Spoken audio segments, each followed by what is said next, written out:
영화를 매개로 인권 이야기를 하자. 아, 영화를 매개로 인권 이야기를 하자. 네.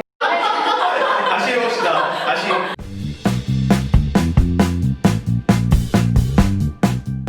안녕하세요. 저는 영화를 좋아하고 한때 영화를 공부했던, 현재는 변호사로 활동하고 있는 신정화 변호사입니다.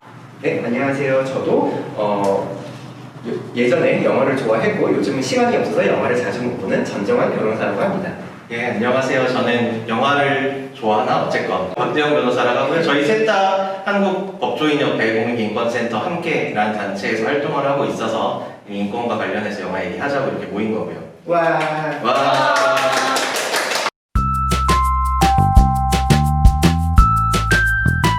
근데 뭐 프로그램 이름은 정했어요? 그런 건 차차 정하면 되지 않을까요?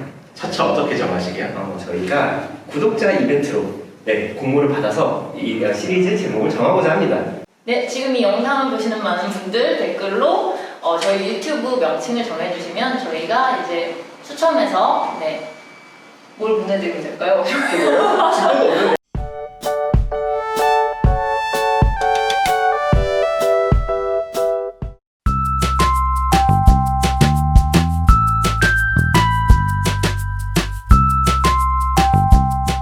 왜 저희 대망의 첫 번째 에피소드를 이 영화로 골라주셨는지. 그 조조래빗이라는 영화가 저희가 이제 첫 번째 영화로 인권 얘기를 한다고 했을 때, 인권이라고 하면 또 많은 분들이 좀 무겁게 생각할 수도 있고 너무 재미없다고 생각할 수도 있는데, 이 영화 저희가 한번 보니까 따뜻한 얘기기도 하고 유머도 있고 그러면서도 인권적으로도 얘기할 만한 거리가 많은 것 같아가지고, 사실 저희가 2월달이죠? 그때 같이 봤던 게 2월달에 같이 영화를 봤었는데 그때 상당히 같이 보신 분들 평도 좋았어요. 그래서 이 영화로 얘기를 하면 좀 부담 없이 편하게 시청자분들도 보시면서 얘기를 할 수 있지 않겠나 하는 생각이 들어가지고 이걸로 했습니다. 네, 그러면은 조조래빗은 어떤 영화인지 좀 먼저 저희가 설명을 하는 게 좋을 것 같아요. 네, 제가 간단하게 말씀드리면 이제 2차 세계대전을 배경으로 해서 그 조조라는 10살짜리 소년이 어떤 히틀러를 좀 동경하면서 그 당시에 유겐트라는 소년단에 가입을 했는데, 그 조조의 집에 숨어 살고 있는 엘사라는 소녀를 만나게 되면서 어떤 그런 벌어지는 코미디, 따뜻한 드라마를 그린 영화입니다. 이 영화의 감독이 이제 토르3를 찍은 감독과 동일인이에요. 뭔가 좀 두 영화가 어쨌거나 스타일이 다르고 이제 장르도 좀 많이 다른 영화이기 때문에 좀 되게 놀라시는 분들이 많은데, 그 재밌는 것은 이 감독의 어머니가 유대인이라고 하더라고요. 네, 어머니 유대인이고 아버지 쪽이 아마 폴리네시아계라고 알고 있습니다. 이분이 사실은 이 영화에서 히틀러 역을 맡으셨어요. 그래서 왜 당신이 히틀러 했냐 그러니까 어머니가 유대인이고 아버지가 폴리네시아계, 내가 히틀러 역을 하는 게 히틀러한테 가장 큰 일종의 굴욕을 주는 것일 것이다, 뭐 이런 얘기를 했다고 하더라고요. 영화 속에는 히틀러가 등장을 해요. 근데 이 히틀러가 진짜 히틀러가 아니라 조조의 상상 속 히틀러예요. 왜 이렇게 좀 우스꽝스러운 상상 속의 히틀러가 등장하게 된 걸까요? 일단은 여기 소년 시선에서 보면은 뭔가 이 상황이 좀 비정상적인 상황이잖아요. 세계 2차 대전이기 때문에 아이들이 뭐 마음대로 뛰놀거나 정상적인 교육이 될 수 없는 상황이다 보니, 비정상적인 상황에서 세뇌당하는 아이들의 어떤 그런 것들을, 현상을 보여주기 위해서 상상 속의 인물로 히틀러를 설정하지 않았나, 그렇게 생각이 듭니다. 어떠세요, 박사님? 네.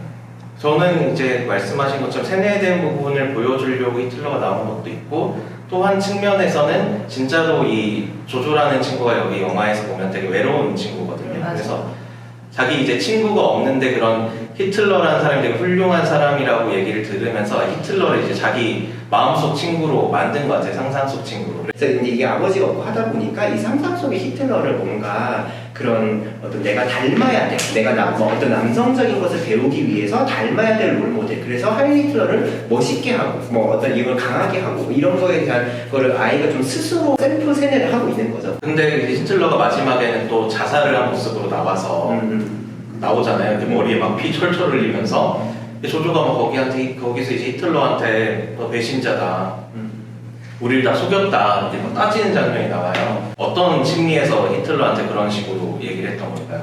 저는 약간 반동인 것 같아요. 히틀러의 캐릭터가 처음에는 약간 따뜻한 이웃 삼촌처럼 나오다가 뒤로 갈수록 급속하게 그죠. 변하거든요. 네. 밀어내려고 하니까 내적으로 더 그게 강한 캐릭터가 나오는 거고 사실 마지막엔 거의 결별하는 거잖아요. 네. 이렇게 마지막에 공격을 하지 않나요? 네. 그래서 창밖으로 휙 하는 장면이 있는데 이제 우스꽝스럽게 네, 이제 그게 이제 자기 정신 세계에서 완전히 해방되는 장면을 보여주기 이전에 좀 마지막 갈등 그런 거 같아요. 네. 그 당시에 뭐 10살 남짓 소년들도 끌려가서 총을 실제로 쐈나요?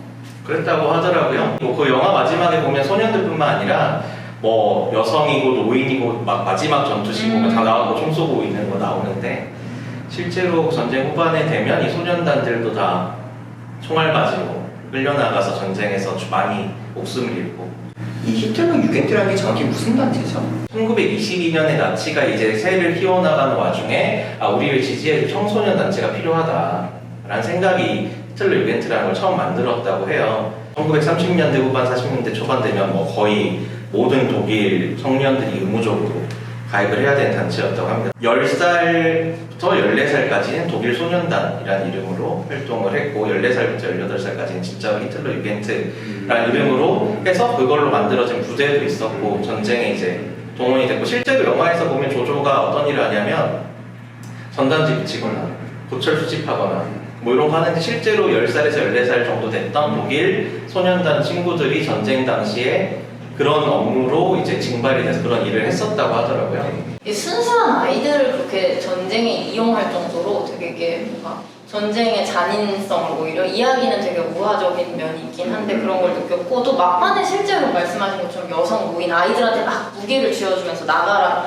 하는 장면이 있는데 그게 되게 잔인한 것 같아요. 그걸 하는 아이들은 내가 영웅이고 정당한 일을 하는 거야 라고 생각을 하지만 사실은 그런 체제 속에 희생을 당하는 거잖아요. 조조는 이제 계속해서 이제 나치에 대해서 굉장히 어떤 충성한 마음을 가지게 되는데 이게 이제 그 엘사라는 유대인 소녀를 만나면서 조금씩 바뀌는 장면이 이제 나와요.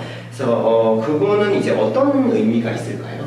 일단은 그런 것 같아요. 차별이나 혐오라는 게 사실 주변의 어떤 이야기를 통해서 형성이 되는 경우가 많고 내가 직접 보거나 겪어서 판단되는 경우는 많지 않은 것 같아요. 그래서 여기서도 얘가 어떤 유대인 뿔 달린 그런 괴물로 인지를 한다거나 근데 본인이 사실 경험하지 못했던 겁니다. 근데 이걸 우연히도 자기 다락에서 그 유대인 소녀와 만나게 되면서 그 경험이 바뀌는 걸 보여주는 게 포인트가 아닌가 생각합니다. 이 영화에서 제일 중요한 부분이니까. 실제로 이제 연구 결과로도 보면은 뭐 성소수자라던가 이제 다른 인종이라던가 이런 부분에 있어서 그런 사람들을 실제로 이제 보고 많이 교류를 해야 이제 편견과 혐오가 줄어든다는 그런 연구 결과가 있기는 하거든요. 접촉하면서 이렇게 편견을 없앨 수 있다고 얘기를 하셨는데 독일 어른들은 그때도 유대인들하고 다 알던 사이였는데 왜 그런 일이 벌어졌을까요? 지금 뭐 보면 유색인종 차별이 되게 이슈인데 전 세계적으로 그런 걸 보더라도 사실 같이 살고는 있지만 우리가 진짜로 얼마나 접촉을 하고 이해를 하고 대화를 했는가라고 생각을 해보면 그 당시에 어울려서 아무리 유대인이 독일 사회에서 같이 살았다고 하더라도 이게 어떤 차별이 이렇게 폭증을 해서 그게 하나의 어떤 뭐라고 해야 되나 선동하는 그런 문화가 형성이 됐을 때 희생자가 충분히 될 수 있었다고 생각해요. 그래서 사실은 그 당시에 독일 같은 경우에도 나치에서 그 시민들의 어떤 그 불만을 돌리기 위해서 그 언론이나 미디어를 이용해서 이게 다 유대인 때문이다. 유대인 때문에 우리 독일 민족이 피해를 받고 있다. 이렇게 되게 선동했던 혹은 또 몰아가고 편견을 조장했던 그런 측면도 큰데 우리 사회에서도 그런 일들이 아직도 은연중에 일어나는 것 같아서 그런 생각이 들어서 말씀드렸습니다. 은연중이라기보다 거의 대놓고 가깝은 것 같기는 한데 그래서 사실 이런 미디어가 주는 영향도 되게 중요한 것 같습니다. 이 영화가 좀 전쟁과 어쨌거나 그 학살이라는 굉장히 좀 무거운 주제를 좀 지나치게 희화화했다 뭐 그런 비판도 있다고 해요. 네, 그래서 혹시 그런 부분에 대해서는 어떻게 생각하시는지 저는 일단 이 영화가 굉장히 신선했습니다. 왜냐하면 기존의 이런 홀로코스트나 이 2차 대전의 유대인의 희생을 다룬 영화들은 되게 진지하고 깊은 울림을 주는 포인트가 있었어야 됐어요. 신들러 리스트라던가 인생은 아름다워도 사실은 아버지와 아들이라는 이런 동화적인 요소가 있었지만 굉장히 비극적인 장면이 같이 교차돼서 많이 보여줬거든요. 그거에 비하면 조조 래빗은 굉장히 어떻게 보면은 판타지적인 측면이 있고 좀 아이들의 시선에서 많이 본 게 있는데 저는 이런 시점의 영화도 나올 때가 되지 않았나, 기존의 어떤 답습하던 시선에서 떠나서. 그래서 이걸 되게 무거운 걸 유쾌하게 담을 수 있는 것도 실력이다, 저는 그렇게 생각을 해서 이 감독의 이러한 시도를 굉장히 좋게 평가하고, 그리고 이건 사실 어른들을 위한 동아리다, 아이들의 시선으로 했다고 해서 애들이 보는 영화가 아니라 이런 것 속에 아이들이 어떻게 희생될 수 있겠구나, 이런 생각도 할 수 있는 좋은 영화였다고 저는 사실 좀 지나치게 가볍다라는 어떤 그런 비판에 어느 정도는 조금 동감을 하는 측면이 있는데, 올해는 역사와 올해는 어떤 구조적인 문제들이 있는데 좀 그런 부분들을 다루지 못했고 구조적인 부분이 너무 간과되지 않았나. 저는 좀 다른 차원의 문제긴 한데, 이 영화 보면서 되게 유명한 말이 있잖아요. 인생은 멀리서 보면 B극이고 가까이서 보면 B극이라고. 이 영화가 사실은 되게 코미디의 밝은 분위기가 있고 그렇긴 한데, 실제로 가까이서 조조의 삶만 들여다봐도 엄청 비극적인 삶이에요. 그래서 저는 예술적인 측면에서 오히려 그런 걸 좀 그려낸 게 아닌가라는 생각을 해서, 이 사람이 되게 비극적인 이야기지만 그거를 이렇게 또 멀리서 보면 그런 것들도, 그런 안에서도 즐거운 부분이 있고 코미디적인 부분이 있고 그런 게 가볍게 그려질 수도 있지 않을까라는 생각을 했는데, 유독 아무래도 서양 쪽에서는 자기들 역사랑 좀 더 가깝다 보니까 서양 쪽에서 좀 부정적인 평가가 많았더라고요. 만약에 이게 2차 세계대전에 독일이 승전국으로 끝났더라면 을 상상해봤을 때 그 소녀는 희망이 없는 거예요. 그래서 그 소녀가 전쟁의 결과를 묻는 장면이 저는 되게 인상이 깊었었거든요. 그렇죠. 네. 그래서 자유로운 춤을 출 수 있게 된 거기에서 되게 저는 희열을 느꼈고, 영화 마지막 부분에서 하일 히틀러가 20번 나오는 장면이 있어요. 그 장면만 놓고 보면 굉장히 웃긴 장면인데, 하일 히틀러를 수십 번 이제 반복해야 되는 어떤 그 공고한 체제를 보여주지만, 사실 그 장면 자체는 이제 그 유대인 소녀를 살려주는 장면이거든요. 예, 그래가지고 그 체제가 또 무너지는 장면을 또 보여주는 장면이기도 하거든요. 영화적으로 굉장히 인상이 깊었던 장면이에요. 저는 인상적이었던 장면, 조조의 엄마 스칼렛 요한슨이 조조가 자기는 사랑에 빠져도 모를 것 같다고 얘기를 하잖아요. 근데 그때 엄마가 뭐라고 얘기한지 기억나세요? 나비를 느낀다고 했던가? 그랬던 것 같은데. 나비가 뱃속에 가득 차 있는, 맞아요. 사랑은 아프다고 하면서 얘기를 하고. 어쨌건 그 얘기를 들었던 조조가 나중에 누군가는 사랑에 빠지고서는 정말 그 CG로 나와요. CG로 나오죠. 네. 뱃속에 이렇게 나비가 가득 찬 그 사랑에 빠진다는 걸 이렇게 바로 느끼게 된 장면이 나오고, 그래서 그런 것들이 그 감독이 그 사랑에 대해서 나비로 이렇게 연출한 모습들이 되게 저는 좋았고, 왜 그런 게 좋았냐면, 저는 뭐 인권이고 뭐고 그런 것들의 가장 시작점이 사랑이라고 생각을 하거든요. 이런 비극을 우리가 이겨낼 수 있는 건 사랑이라고 생각하고. 좋네요. 네, 사랑 좋죠. 네, 사랑을 하고 싶습니다. 네. 공개적으로 밝히셨습니다.